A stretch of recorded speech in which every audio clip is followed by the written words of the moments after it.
हर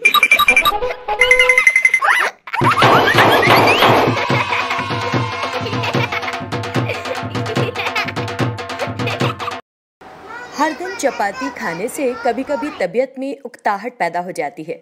उस वक्त तबीयत कुछ चटपटा खाना चाहती है। इन्हीं रोटियों को तड़का लगाकर जायकेदार बनाया जा सकता है, जिसे बच्चे भी पसंद करेंगे। चपाती का चिवड़ा। चपाती का चिवड़ा बनाने के लिए हमें चाहिए 4 या 5 चपातियां। अगर ये चपातियां तकरीबन 12 घंटे पहले भी बनाई गई हैं तो भी चलेंगे। इससे पहले बनाई गई हैं तो इस्तेमाल ना करें। 1 प्याज, हरी मिर्च, धनिया, करी पत्ते, नमक, राई के दाने, तेल।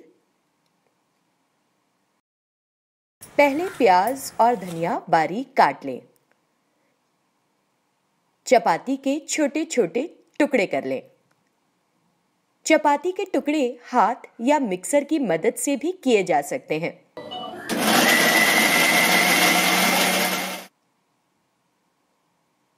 हम यहाँ हाथों से किए हुए बारीक टुकड़े इस्तेमाल कर रहे हैं। अब कढ़ाई में थोड़ा तेल लें और राई के दाने का अच्छे से तड़का लगाएं। फिर इसमें करी पत्ता डालें और फिर प्याज भूरी होने तक भूनें। अब इसमें मिर्ची डालें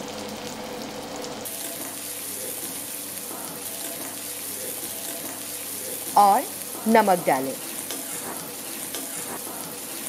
अब इसमें चपाती के बारीक किए गए टुकड़े डालें और इसे कुरकुरा होने तक थोड़ी देर भूनें।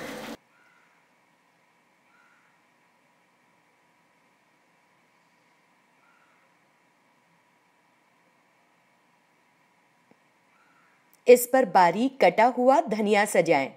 बढ़िया, हमारा चटपटा और कुरकुरा चपाती का चिवड़ा तैयार है।